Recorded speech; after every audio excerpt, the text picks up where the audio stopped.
so much stuff happening that we forget to check them. But I just want to make sure if you need a one-on-one, you're signing up for it, we're setting it up. If you need the replays and stuff, you're on the right tier. I just want to make sure because the meetups, the change, guys, it's next level.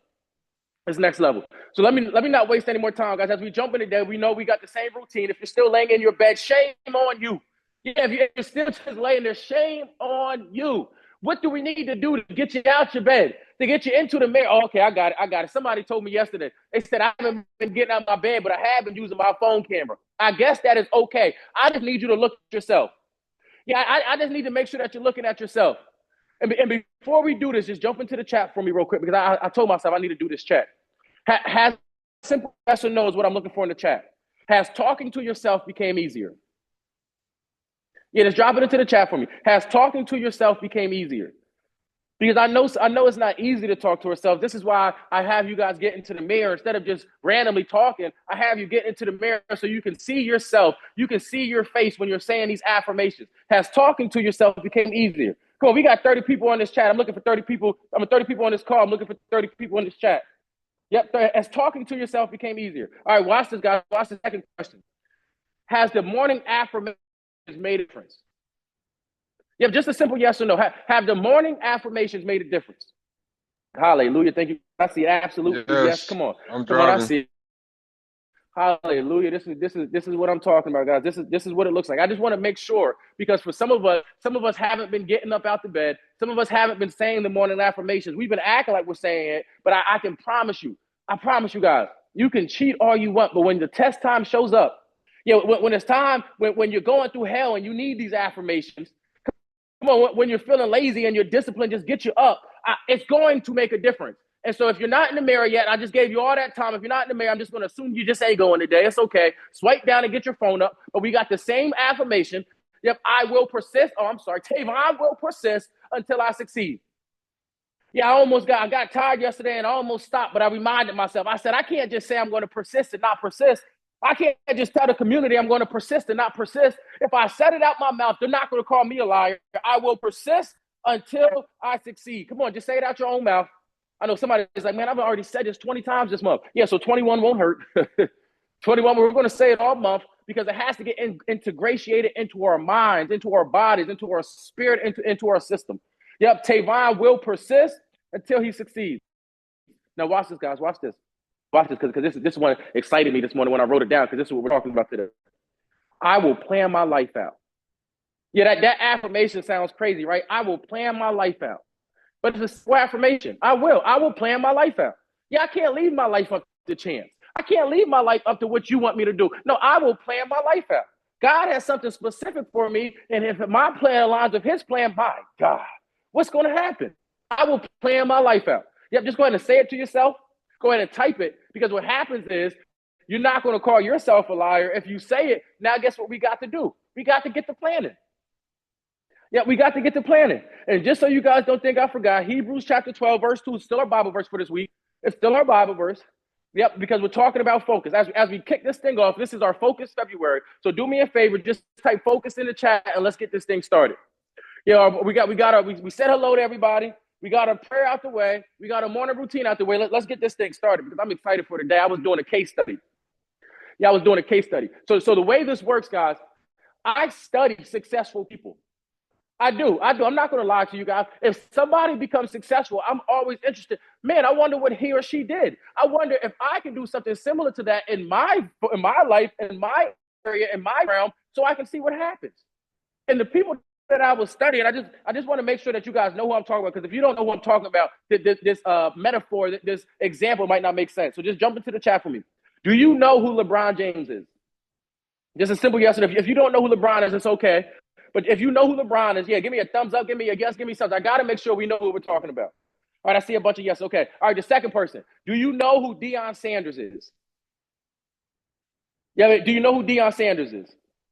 Okay, I see some yeses. All right, so watch this, guys. So I was studying LeBron and Deion Sanders, and what I've come to realize is LeBron and Deion have won twice in life.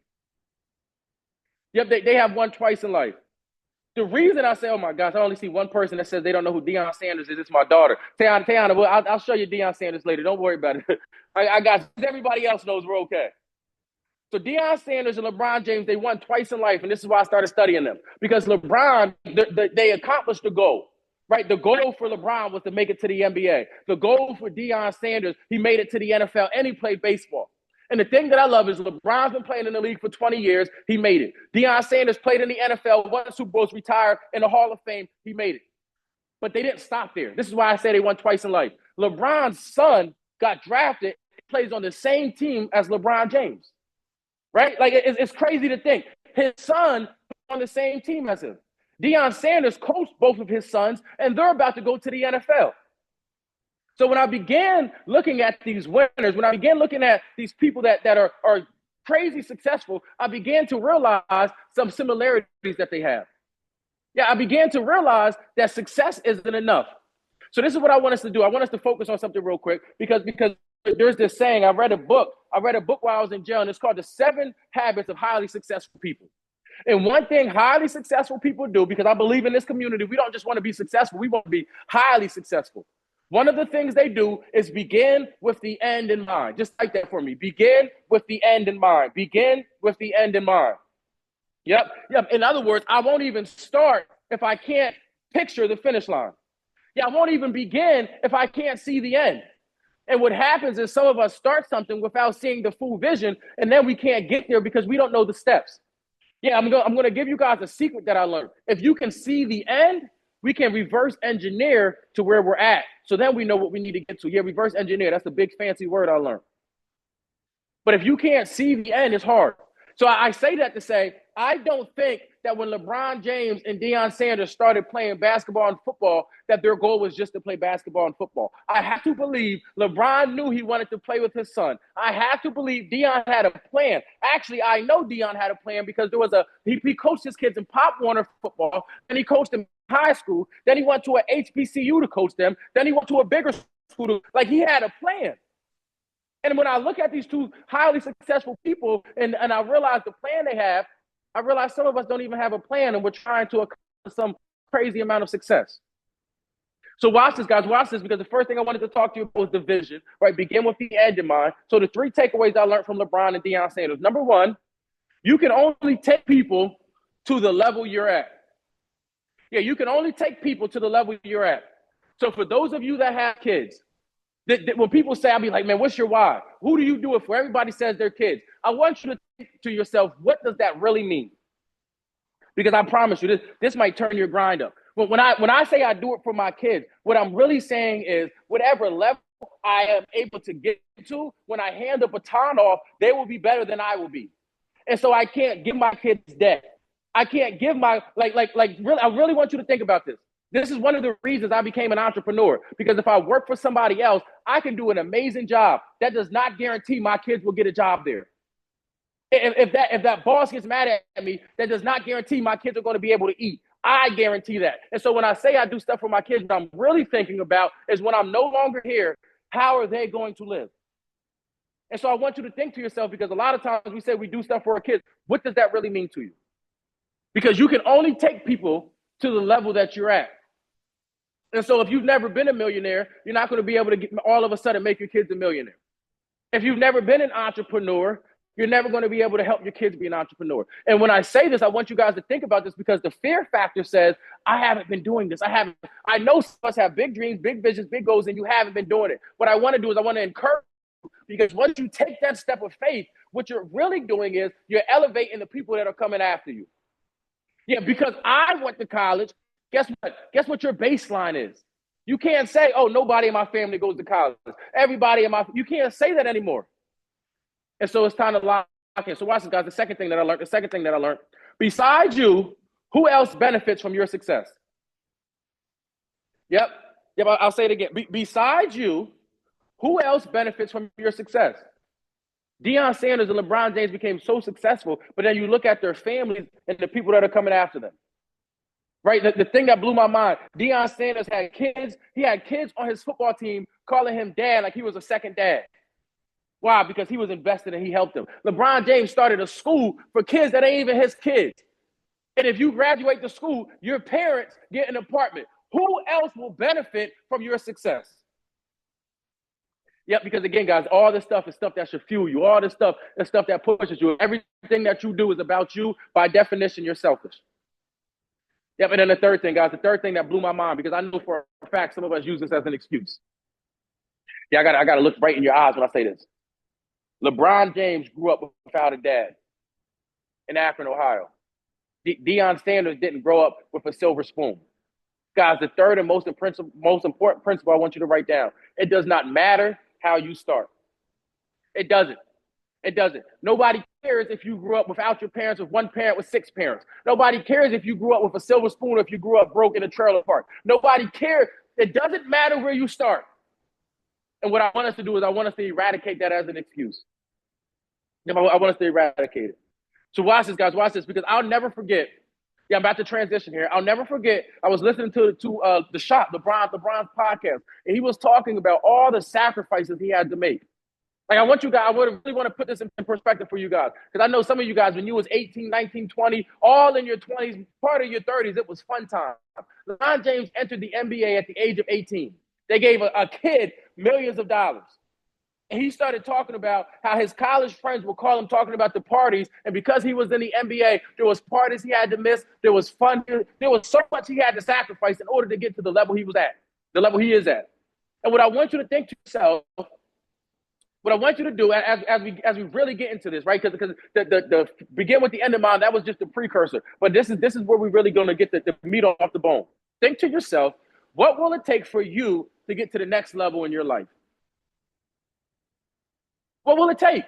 Having a vision? Yeah. Hard work? Of course. Personal growth? Definitely. But how about letting go some of the things that you love and value? How about letting go some of the things that you value the most? Because believe it or not, this is the thing that often holds people back. Yep. Yeah, but believe it or not, some of us would have been LeBron James at the age of 18, and we wouldn't have been playing for 20 years because as soon as they gave us that $1 million, it was party time. Some of us got these big fancy goals, and the second we get it, it's going to destroy us because of the person that we really are instead of the person we're pretending to be. My question to you is, if I could guarantee you, if you gave something up, if you sacrificed something, well, today we're just going to trade off. If you trade it right now for your future, if I guaranteed you get it, you would be willing to do it. The problem is, life doesn't come with guarantees. And because it's not a guarantee, most of us aren't willing to sacrifice.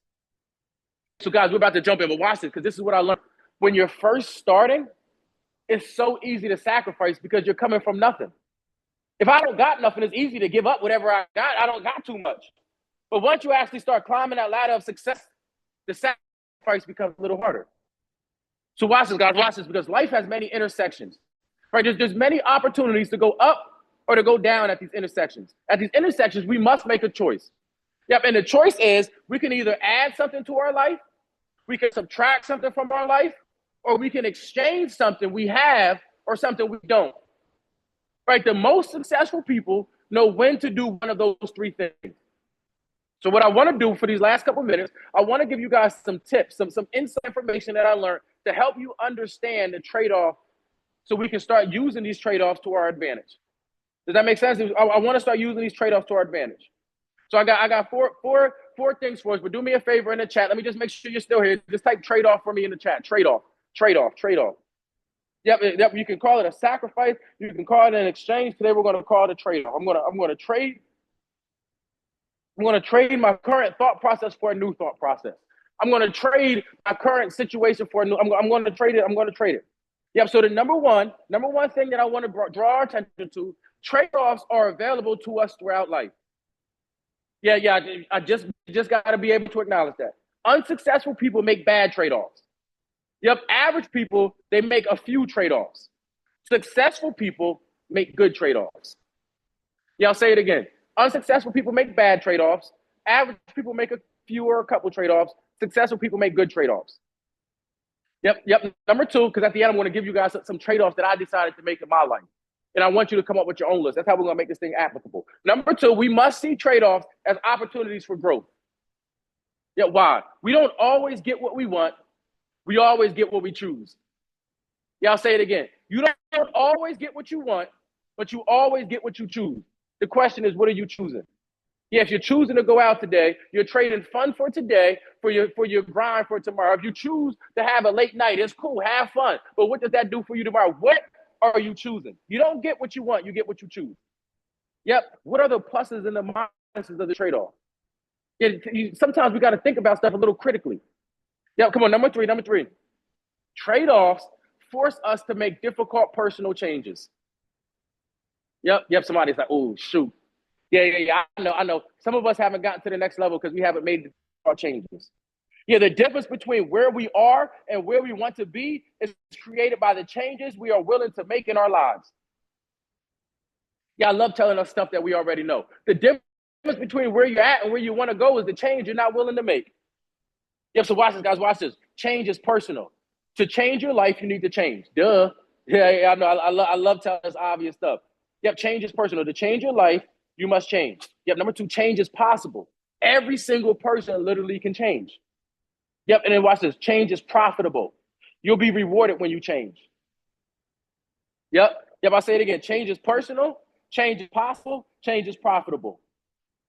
And then the last one, guys, number 4. Most trade-offs can be made at any time, but some trade-offs can only come once. Yeah, I'll say it again. Most trade-offs can happen at any time, but some trade-offs only happen once. Yeah, so watch this, guys, because I know we've been talking about trade-offs, but I want to make this thing tangible. I want to make it tangible. So what I have is I looked at my life and I came up with 5 trade-offs that I think are worth making. After I give you guys these 5, what the tangible takeaway, what I want you guys to do is I want you guys to create a list of things that you'll be willing to trade off. Yep, because it's just as important for you to know what you are willing to trade off and what you're not willing to trade off. Yep, so number 1, go ahead and write this down. Number 1 of things I am willing to trade off. I am willing to give financial security today for potential tomorrow. Yep, I'll say it again. I am willing to trade my financial security today for my potential tomorrow. What does that mean? That means some of us haven't gotten to that next level because we're so clinging to this job that will replace us tomorrow. And the job pays us minimum wage and we're scared to tap into our potential because we don't know. The financial security of every week or every 2 weeks, I know I'm going to get this check. What if I told you that in a week you could make more than you made in a month, but you're too scared to risk your financial security? Yep, I am. I don't know if you are. That's why you got to make a list of things you're willing to trade for yourself. But I am and will always be willing to trade my financial security today for potential tomorrow because I believe in my potential.